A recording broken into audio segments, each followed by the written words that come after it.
ya République démocratique du Congo bipai nyonso oyo bozwami à travers mokili mobimba bipai nyonso bozali sur l'étendue du territoire ya République démocratique du Congo. Samba Olonga des pères et des mères Azan et Semakoye Babino Ebele. Merci na fidélité, merci na confiance.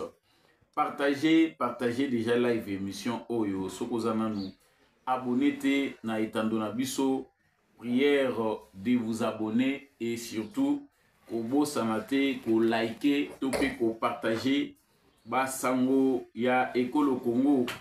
Donc bienvenue sur Africa Plus TV. Vous partagez déjà live émission na bino partagez.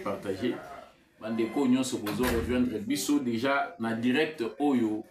Partagez déjà les lives de l'émission. Abonnez-vous si vous n'êtes pas encore abonné. Pourquoi pas nous laisser bas commentaire na bino yebisa biso ozali FARDC topé wazalendo na motema depuis wapi na République démocratique du Congo, depuis wapi à travers le monde. Partagez.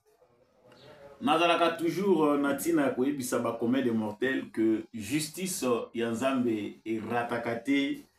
Justice yanzambe motomoko te a échappaka na contrôle nango. Soki oko échappé na contrôle ya mokili. Yeba yango ke na contrôle ya nzambe oko échappaka ata mokolo moko te. Biso nyonso tozali redevable na ba acte oyo biso topozaka sur cette terre des humains. Merci na bandeko nyonso yo. Bozali ko rejoindre biso à travers Africa Plus TV. Bo partager déjà vidéo oyo. Bo s'abonner ceux qui osana nous abonner te. Et surtout ko bo sanate, ko like pe ko tike la biso commentaire. Na lombango nazali ko kota na actualité na biso ndenge na uti ko lobelango awa. Ndenge bozali ko monango perte ya vitesse ezali makasi na armée ya Rwanda côté ya Bukavu et y compris Goma. Tokolobela na kati émission oyo pourquoi ba crime ciblé et komi ko salema mingi na Goma. Lobi na butu babomaki plus de 10 personnes na ville ya Goma. Qu'est-ce qui s'est passé réellement? Pour la nini armée rwandaise ba militaire mususu bazali ko se retirer na Goma, bazali ko kota na Rwanda alors que ba crime ezali ko se multiplier mingi de plus en plus na ville ya Goma. Tokolobela ngo tokoleka pe na étape ya Bukavu pour parler de ce qui se passe réellement na ville ya Bukavu. Tebisaki bino que chaque émission tokobanda kolobela Bukavu parce que ezali ville moko ya résistance, monument ya résistance na République démocratique du Congo. Tokotia yango na Bukavu. Bande kwa Bukavu bozolanda biso de cœur avec vous. Merci pour votre résistance. Tokolobela mo pe na kati ya émission oyo. Tokolobela pe na kati ya émission oyo. Likambo ya ba fausses informations. RFI ezali média moko ezali kosenga ekangama. Il faut bakanga yango na Congo. Pourquoi Patrick Muyaya nandeko Christian Bosembe bazali très large vis-à-vis ya chaîne oyo française ezali ko contredire ba victoire ya FARDC bazali ko salir image ya ba wazalendo. Na obosa na te ko yebisa bino pona ba obo yebite conférence moko ezalaki tenue sur l'intelligence artificielle wana wapi na Kigali. Kasi ya kokamu ezanini Kagame azali déjà isolé parce que bato oyo bazela maki oyo Kigali azalaki ko attendre yango tende ekomi France, Belgique, États-Unis, Chine, ba pays ebele bazalaki sous-représenté, ba invité de marque oyo azali kozela ba yakite selon objectif oyo azalaki ko s'attendre nango. Tokolobela ngo na kati émission na biso ya mokolo ya lelo. Merci na bandeko nyonso oyo bozali kolanda biso depuis Libreville na Gabon. Bandeko nyonso oyo bozali kolanda biso en direct ya République démocratique du Congo. Samba Olonga atombeli bino boye malamu na kati ya émission oyo. Bo partager live émission na bino. Abonnez-vous si vous n'êtes pas encore abonné à cette chaîne. Pourquoi pas ko liker vidéo oyo. na voisin ko faire pe liker pe ko faire abonner. Na ko bossa na te parenthèse émission ezali les 7 agents ya sécurité ya premier ministre bazalaki déjà na première comparution na bango et pas wapi baza ko samba pona liwa ya ndeko Fiston Kabeya oyo azalaki brigadier de première classe ya police ya circulation routière ndeko wana azali ko mériter justice bien que akufi famille na ye ezali ko mériter dédommagement to kolobela pe muke procès wana. Bienvenue sur Africa Plus TV. Samba Olonga des pères et des mères, des communicateurs Nabino, présentateur ya émission Oyo. Nazongi awa na basango ndenge na utaki kolobango na sommaire. Na basango na biso premièrement avant to koma na Bukavu il faut te lobela o eleki na Goma na butu ya lelo parce que to bosani binote Goma pe ezali parmi ba ville oyo martyr oyo M23 armée rwandaise bazali kosala massacre oyo à haute échelle pe ezali documenté. Na butu ya lelo otanisa tongo une dizaine de morts presque batu ya famille moko bazali massacré ezali penda massacre moko ciblé oyo armée rwandaise eza kosala. Na banze ete batu ebele bazingi bayeba pourquoi bassassinat ezali kosalema, pourquoi ba viol, pourquoi batu yango bazwi ville balakisi image que ba installer administration na bango mais bazo kokate ko se comporter lokola batu oyo bazali na bongo pe bazali na humanité kati na bango. Ce qu'il faut d'abord savoir premièrement ezali que pression oyo makasi parce que Yemoko Kagame a commis pendant besoin ya lisolo ki makambo ici là mais eloko eleki tika ezati pression oyo bazali ko subir sur le plan international ezali ko senga na bango va se retirer sur les territoires congolais et cela sans condition. Na banza bato nyonso boza kolanda biso boyebi que mikolo ewutaki koleka moi semblant ya dialogue to pe bokutani oyo emekaki komonana na Qatar na Doha bayebisaki Paul Kagame que ba discussion oyo avant bosala ngo bien et aboutir kende ko retirer ba militaire na yo M23 pe bazali na même injonction na ba organisation nyonso pe ba pays impliqué bayebisi bango ke ba retirer ba militaire na bango sur le sol congolais ba se retirer na ba position bazali ko occuper. Kanda ya départ lokola bayebi que bazwi gain de cause te boyebi que frustration ezali makasi ola bandeko boza na Goma il faut boyeba premièrement que frustration ezali makasi na rang ya M23 parce que ba objectif en matière financière ba troupe oyo ekotaki bayaki nango na Goma que ce soit des milices que ce soit l'armée rwandaise bazalaki na promesse que soki bakomi na ba ville wana bakopesa bango mbongo ebele bako tripler ba solde na bango. Mais depuis bakoti na ville ya Goma Kagame dépassé par les événements ba sanction eza déjà ko se faire sentir na économie ya Rwanda. Kagame n'est pas en mesure ya ko répondre topé ko résoudre oyo ye aprometaki bango. Ba militaire boyebi ke sika nzala ezali esika mbongo ezali te ba se livraka na ba scène ya pillage bakomaka kokotela batu na bandako kobotola ba biloko ya batu bazali susu contrôler te eloko bandeko na biso boza na Goma premièrement il faut boyeba ezali que déjà il y a un problème sérieux ba frustration ezali déjà à l'interne na kati ya mouvement M23 ou ezali creux les Nanga et les autres bazali bato balingi ko s'afficher pour la que non te tous en harmonie, tous allez déjà quoi soir administration, bientôt nous serons à Kinshasa. Mais la réalité est à 100% contradictoire. Na oyo bango bazolinga balakisa biso na milili na bango. Yango kanda esali que déjà ezana contingent mibale. Ya ba militaire rwandais o ekatisaki na frontière bakatisi bazongi na ngambu ya Rwanda. Si vous remarquez bien, il y a certains de nos frères au Bazana Goma, confirmer yango. La présence rwandaise, de l'armée rwandaise, pour les militaires rwandais, il y a une différence entre des milices, Banu Bazali Kolokota ya Kolokota, bazali kosimbisa bango mandoki po bapesa image que ce sont des Congolais qui revendiquent leurs droits na ba force spéciale et armée rwandaise. Le militaire rwandais sont obligés d'être déjà rapatriés babenga bango bazonga na bazone na bango. Sikoyo oyo batikali, que ce soit les Congolais manipulés, que ce soit ba miliso ba ramassé, que ce soit na Uganda ou na République démocratique du Congo ou encore na Rwanda, bazali kotelengana. Po balia baza obligé basala ba tracasserie, baza obligé bakende kobuka bino mo boyebi makambo elekaki récemment, bakende kobuka banque ya Soficom, banque ya transfert ya mbongo, babuki po bazwa mbongo. Et il y a même des rumeurs qui circulent sur ba faux billets, carence ya ba devise, ba yeba ketango bakoya kuna mbongo ekobanda ko continuer ko circuler, ba banque ekozala ndenge moko, les fonctionnaires seront payés et puis bako contrôler flux financier zéro. Et bungu tulu ya munene penda.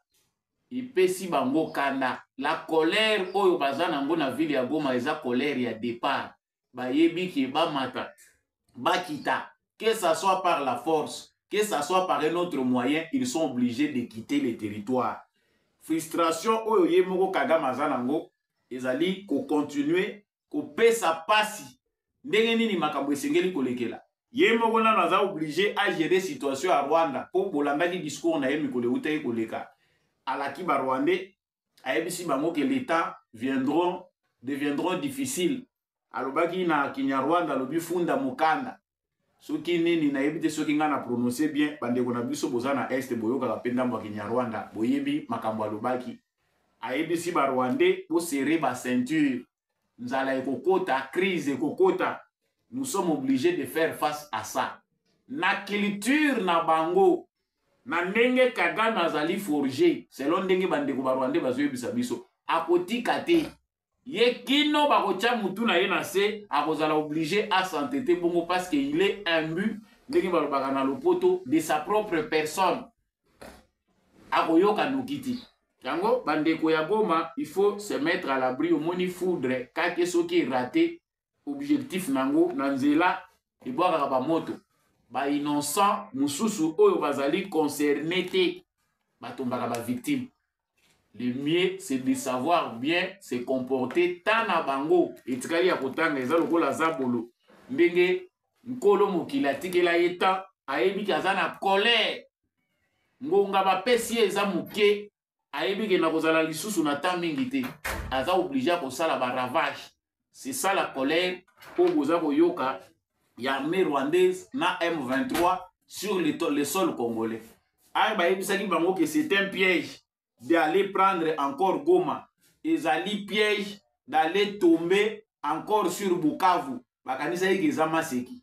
Mais c'est ce qui montre que Goma et Bukavu, c'est les cimetières de Paul Kagame.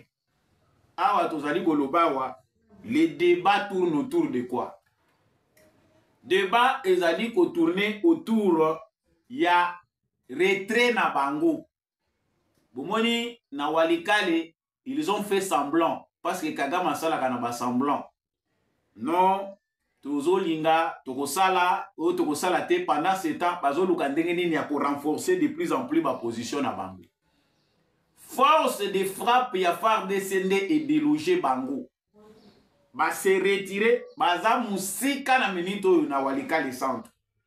Ba zongi repli na bango bien ezaki baya kovandela na Bukavu. À Bukavu, il n'y a pas lieu. Basi ba yebisaki bango ultimatum que même à Bukavu, vous devez quitter. Tout ça la sous publicité à Babibundele na bisote. Mais ce qui est vrai, tout ça la sous publicité à Babibundele na bisote. Mais ce qui est vrai, ezaki ba perte bango bazali ko subir sur le plan matériel et zo permettre que lobby ba lancer les sous guerre oyo tokoki de guerre pendant ouverte. Parce que guerre ezanango mais ezali officialité parce que il n'y a aucune déclaration officielle. Il y a République démocratique du Congo que tous en guerre contre les Rwandais. La guerre est là, mais ce n'est pas une guerre lancée officiellement. Bango ba Rwandais n'est pas na bango, même pas na bango. Na nous avons une déclaration officielle il y a guerre été. Bazo ça on dirait guerre moko ya cache-cache. Ba infiltrer, ba traverser, ba violer frontières, ba zindi. Mais est-ce que dans le moment où les moyens sont là? Dernier ultimatum à Bukavu. L'opinion internationale, pression de la communauté internationale, ezali kosenga na Paul Kagame a retiré ba militaire na ye sans condition. Makambo tozolo baba musu bazomona ngolo kola théâtre de chez nous, a omoni bokanisi ka kokendeka ndenge wana, mais plus les jours passent, plus douleur ekomi komata.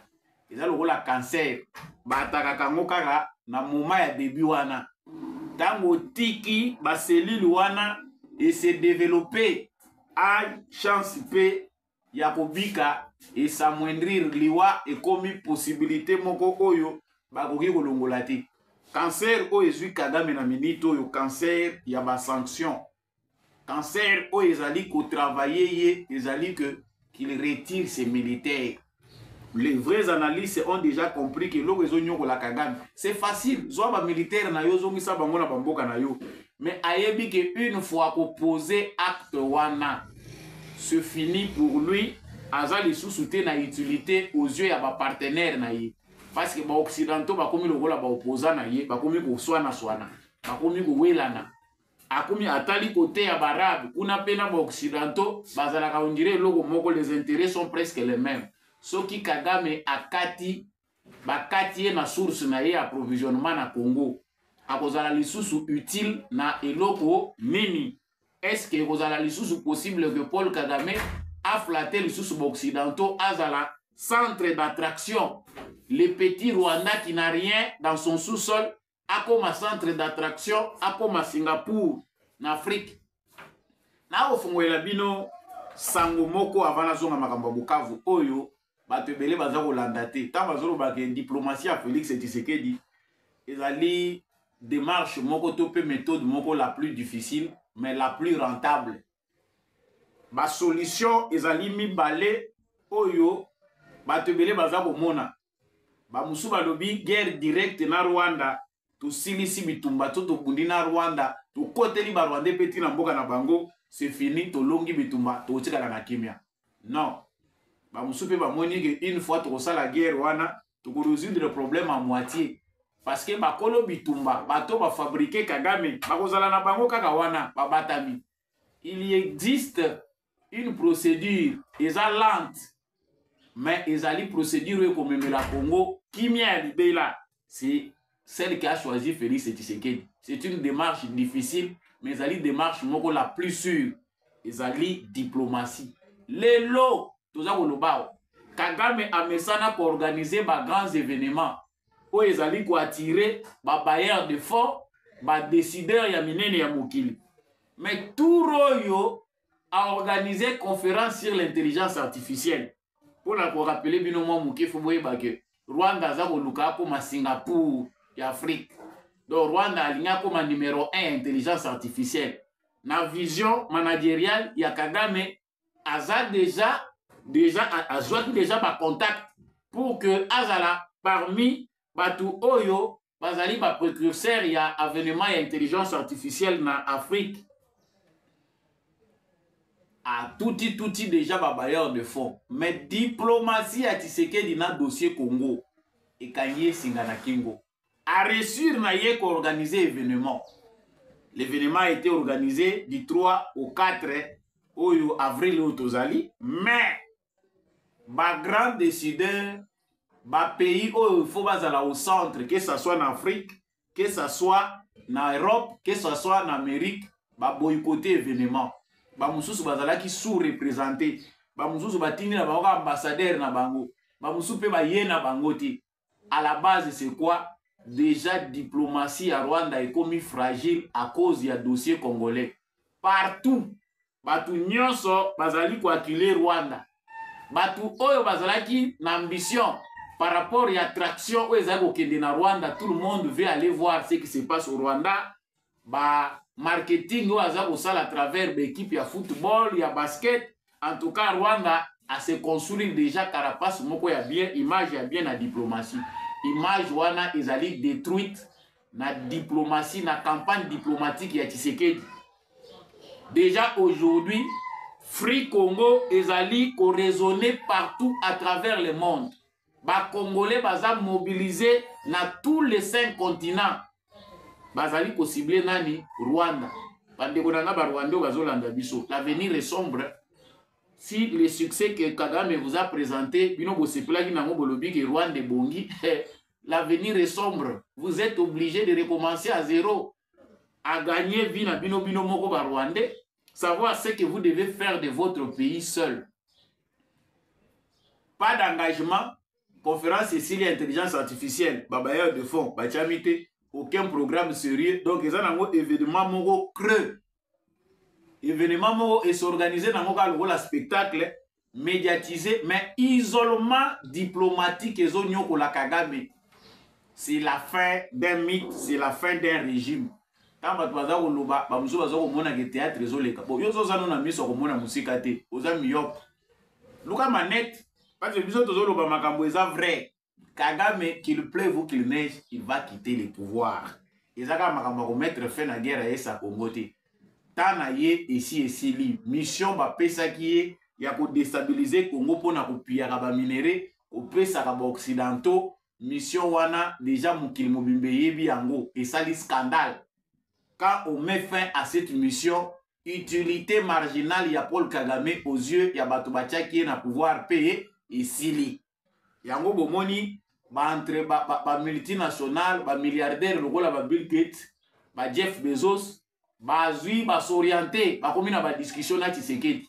Ba toyo bazalaki epa ya Kagame, ba komi na bango ko sala riwe boy. Mais so ozo ko tala ba signe de tente, olingi ba yebisa ngona munoko nini. Bato oyo bazalaki ko se diriger pa Kagame bazoki ne ko zole pa na ye. Ba koti siko ba discussion na Tshisekedi. Ba komi ko comprendre il faut que ne pas bakolo makambo dossier ici et baby. Yo utilité ne kozala nini lobby. Tu vas servir à quoi? Voilà pourquoi on vous dit qu'ainsi sonne les glas. Les derniers jours de Paul Kagame, aza déjà na makambo ezali sombre, l'activité belé o ezali ko s'organiser na Rwanda. Ezali lisusu na utilité moko te. Na ko pesa bino pe information moko ezali koya awa bomona que bateau bazali en perte de vitesse. Vitesse et sili bango. S'il vous plaît, vous likez, vous partagez vidéo au penda massivement. Corbeil Nanga bamoni que Kagame précieux leki. Tellement asphyxié leki ba occidentaux ba loba ba européen ba américain Kagame tika bima Congo. Kagame alobi mais finalement musala ya nanga na kabiliza nini bato tunga na recruter na Congo bozo sala nini ko musala yango bomona ki frustration na bandeko na biso ba congolais ya qualité ba congolais ya bozoba vous excusez ma terme mais yango ndeza penda terme convenable.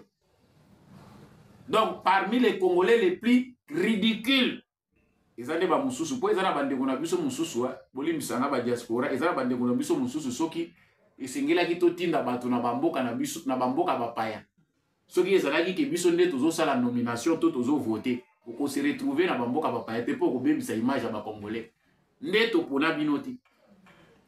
Il y a des gens qui sont partis libanda en Europe biso to kanisi ke bazo ke ndeko profiter pour baya ko aider pe mboka na bango to pe ba aider ba famille na bango, mais ils sont partis. Ce sont des citoyens qui ne peuvent pas aider ni leur famille ni leur pays. Ce sont des citoyens inutiles. Bagi okwea na kopi ya Rwandais ya makambo nanga bazo kozwa mbongo bazo kopesa bango basala la campagne propagande ya ndenge Tshisekedi azo diriger mboka malamu te ndenge nini il faut ba soutenir nanga ya kozwa pouvoir soki basala soki ndenge nini pression ekomeli bango makasi to yebisaki bango qui a un début et une fin. Les perroquets Louara qui cherchaient à recruter d'autres communicateurs pour bakota pression ekomi boliaki mbongo bato Kagame a komi ko senga justification. Bozoli ambongo bovandi na poto, to pesi bino ba garantie, ba passeport, bo se retrouver na poto bazo bouger bino te pona mikanda. Oyebe loko mo ezoyela, ba congolais musu bavandi na Belgique na France. Dossier mukande ko balukela bino. Bokendaki sous influence ka ba service rwandais na poto basimba bino te, bo batama, boza ko sala ba vidéo, boza ko contredire ce ezo baluka. Ezo balukela bino. Tala sikoyo kote mayele memi bango. Bakei kozwa tura liboso ezalaki fompela. bazwi moto moko ya lokuta oyo azali na famille mpela baprésente balobi akoti na AFC ya nanga Tshisekedi va partir, tous les Congolais sont en train de rejoindre l'AFC. Tout royo bake kolokota mwana moko toyebi te soki azanga baboti aza koluka baboti na ye toyebi te bakende koprésente ye comme étant le fils du maréchal Mobutu oyo ye mpe a rejoindre photo nange kozala flou mais bokomona yango quand même photo wana boza komona bamosusu bomonaki video bomonaki photo wana bien. Ce monsieur là oyo aza kobokola mandefu lokola nanga style ya nanga mais yaye eza nanu mwindu. Il va se présenter comme étant le fils du maréchal Mobutu alobi na ye ko rejoindre AFC nazali déjà kolinga président na biso nanga. Quelle comédie. Monsieur bafuti yo bien toyebi pona poto ozala musala kosala te o baninga baza ko débrouiller ate ya facile boye baninga mais yo ozokoka kosala mboti. Tu es obligé d'aller kokota na kati ya dossier moko sale oyo ko compliquer au vie na futur. Ok, on se présente lobi ngai pe mwana ya ba maréchal nga pe Mobutu. Ah bon? Soko soza Mobutu penda ya solo même soki ba pesi yo yango ke oza Mobutu. Nde loko ke kuta na nanga bangala nyonso na ba Congolais balobi non lokola mwana maréchal Mobutu akoti na kati ya makambo nanga seke komi ya solo. Zero. Ndeko zanga Mobutu auti kosala tweet na ye communication na ye alobi moto wana famille eyebi ete famille eyebi ete aza ko appartenir na famille ya Mobutu te. Mobutu n'a jamais soutenu une rébellion. Mobutu a jamais. Mobutu, en quelque sorte, il a travaillé pour l'unité nationale. Même si on a beaucoup de choses à lui reprocher, et si quelqu'un a tombé naïe, mais Mobutu a aussi fait des choses très positives, y compris unité à ba Congolais. Yo bimina bosenzi na yo, ololuka kanyaka na yo na marque na yo, soki musala na poto eza yo te, obombi mandefu na ekoti okei kuna na Goma ono te, na kei kokutana o biso ngai nazali famille Mobutu. Est-ce que ezalaki important même so ozali na famille Mobutu oya ko rappeler biso yo muto zokende kosala bosenzi na ba Rwanda bazoboma ba Congolais. Chers Congolais, bato bakomi na suka. Kop lokola esimbité. Bayebisaki nanga ke bakolia yo.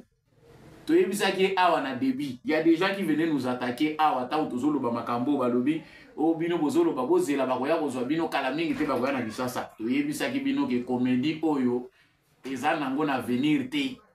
Botika distraction boyebi bitumba te. Eza afdelité o to fungolelaka maboko ya kokota awa. Ça ne sera pas facile. Aujourd'hui, vous comprendre que toi as raison. Tu as justifié mbongo. Moi, ma petit recrutage par-ci par-là. Rwanda a mon sous clarté. Kagame a mon clarté, mais ba Congolo na géro tina na bangoni. Nazo lesa bango, baza kovana na ba hôtel, baza obligé to kiper bango. Yango moni bango, bazo pesa apparence ya que vie eza bien. Mais dans l'âme, baza na souffrance. Donc ozo mona bazo nunat. Bovani na ba hôtel ya bien, boza na impression ya que to komi ba konzi. Mais bozo nuna. Otali papa ya nanga na nanga olobi baza ba frère. On dirait ya na leki. Mais le papa est déjà très âgé. Mais otali papa ya nanga, oyo aza mukolo. Otali na nanga. Oyo na oyo eske kokani olobi te nanga peut-être à cause de la vie na ye. À part ceux qui pemba aza kokoma ceux qui eza ya malili ya hôtel aza kozala loger. Ndenge aza kokoma ozomona moto azokoma lokola jaune soka azokoma ndenge nini. Na mandefu a pembe. L'entreprise rebelle n'est pas une entreprise facile. Kokende kotelemela mboka na yo moko Congo. Eza facilité. Les traîtres, toko pardonnaka binoté. Pour cette fois-ci, traître moko. C'est pourquoi on dit que ba négociation oyo ekopesa bango ko ba olukate. Nanga était trop sûr que ndenge batindi bango mission kuna tango bakocha moto mulunge.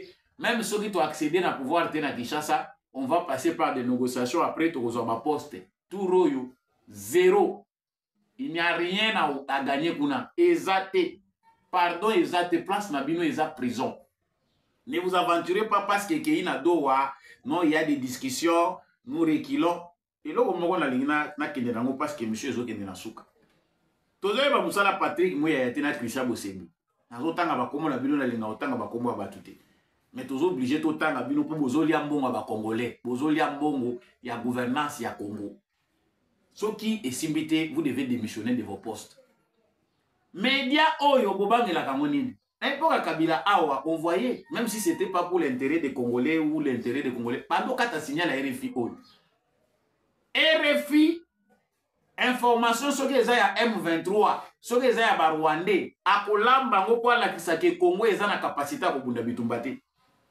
Mais ce qui kaka information wana et que biso peut aux yeux avantage, à Kolinga ala que ce n'est pas un avantage, ils en ont et moko cadeau.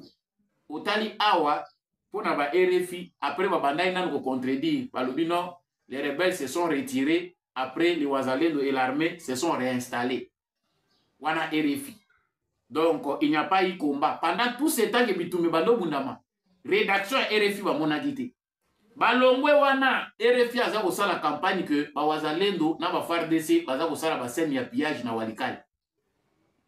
Où est passé monitoring na biso Conseil supérieur à audiovisuel, ministère information et communication, bozomon na RFIT, ezali apologie à terrorisme. Donc Bawazalendo, il faut pas bimalogo la ba terroriste, bangonde mutu bazali ko torturer population, M23 soka ye apesa kakimia. C'est ça l'essence. Wanande orientation oyo ba français balingi ko pesa na ba information na bango. Mais bino bovandi na fin du mois boza payé comme des ministres, bovandi na bino boya osela biso ka ba discours. Ndengeni bozo sala ba discours. RFI hier, baza ko benga na bango, bazo kata ba signal na bango. Est-ce que c'est obligatoire? D'ailleurs, ceux qui biso tous africains, tous responsables. Vous pensez vraiment que mbongo ya ba français? Baza ko zo mbongo ya ba français, ya ba contribuable français. Baza ko investir en des millions et des millions pour vous informer vous africains. Est-ce que ça prend intérêt na biso? Ceux qui payent na ba français, na France pe ba bola baza. Crise eza kuna makasi. Oye za kosala pendaki ba français ya bamboka na bango bango mo musu ba komi ko kima bazo préférer bakina na bamboka mususu. Mais on prend des millions, on investit pour informer les Africains. Vous pensez que ça penda pour un bénéfice na biso? Ceux qui ont déjà compris ont déjà compris. Toi na mingi suya kolobate, to lobi trop manga pe komi ko sala passe. Bukavu ça arrive, Goma ça arrive. Il y a des ceux qui retirent là, qui se retirent là-bas. Mbongo ezate. Baza na kati ya kolela mbongo eza komona na te M23 azolela que l'argent n'est pas là pour payer tous ces éléments là. Moni ko sala guerre eza facile au futi ba militaire ya Rwanda au futi siko na bawe ya Congo ashko robinet ya minéré bazo kanga minéré ya makila ba komi ko lobela ngo mokili mobiba au futa bango ndenge nini repli stratégique bokomona que dans les jours qui viennent bola mwara tongo mo bomoni bazati ils sont en train de fuir. Ils ne vous diront pas qu'ils sont en train de fuir parce qu'ils se sentent déjà en insécurité. Pression, il y a population où ils allaient hostile et comme obligé qu'ils vont assassiner tout ciblé. Na ba renseignement na bango ba yebi, ba nani bazali ko s'opposer na bango makasi. Qui sont les Congolais les plus résistants? Soko ba komi ko sala ba élimination na kanda ya départ. Ba komi ko linga ko massacrer ba Congolais po ba yebi que bazali d'accord te na biso. Chers Congolais, que cette mobilisation ne faillisse pas. Toye bayango que c'est une dernière guerre oyo ekosila kaka année oyo. Ça passe ou ça casse. Ba retirer pantin na bango, ba retirer ba militaire na bango. Sinon ça sera trop tard. Nasuki sawa na likambo tolobaki o ezali ya ba agent ya sécurité ya premier ministre bato bazali ko sécuriser o baza ko samba. Des fois, il faut que se donne la justice au lait, il y a la spéculation, il procès public, il y a mis sur le communicateur, ils ont la mutuna makolo. Beaucoup mieux que Sambi, sa première ministre, na dossier oyoye, même si responsabilité morale peut y être, mais ce n'est pas un dossier lié directement à la première ministre. Le premier ministre a commis obligé à Samba pour la makambo oyo. Mais tout le monde quand même justice et ça les musala nango pona kotanda batu oyo ba brutalizaki ndeko ba beta qui noya ko retrouver liwa. On sent na kati ya procès ndenge comparution na bango ya liboso ndenge bazali ko se présenter que musala ezali makasi ya kosala na cadre ya professionnalisation ya ba agent en service à sécurité na biso. Il faut professionnalisation ezala. Mususu azoyeba même place à sala qui formation te pour akoma ko sécuriser ba cause. Vous imaginez la honte que ça fait au pays. Mouto azo présenter, yemoko azo se présenter, mususu azo yeba namboka na été. ayebi province na yete territoire ayebi te azako balola. Nous avons un souci sérieux en matière d'éducation. C'est un problème au gouvernement, il faut vendre là. Bah, gens, il y a service, il y a sécurité, et belé, bah, qui recruté dans de mauvaises conditions, et belé, bah, remplir ça, bah, critères. Ce n'est pas seulement un problème parce que, bah, garde, il y a premier ministre, bah, bomi moutou, mais il y a une question moko générale, oyo, bah, auto, bah, to, nyonso, bah, kengi la, bah, konzi, bah, zana bere, rouane. Émission, na biso, ekomi na suka, Samba Olonga, azalaki wana penza, pona kopesa bino basango ya mboka soki oapresiaki like partager kobosana te kosabone na etando oyo soki oza nanu abone te. Bon weekend na bino nyonso partout bolandi biso na Libreville boza na Gabon kuna, bandeko bolandi biso na Edmonton na Canada, bandeko ya Bukavu, ya Goma, ya Kinshasa, Luozi na Congo Central, na Lubefu kuna na Sankuru. Samba Olonga amoni bino, merci na bino nyonso. Tokutana prochainement na émission mosusu.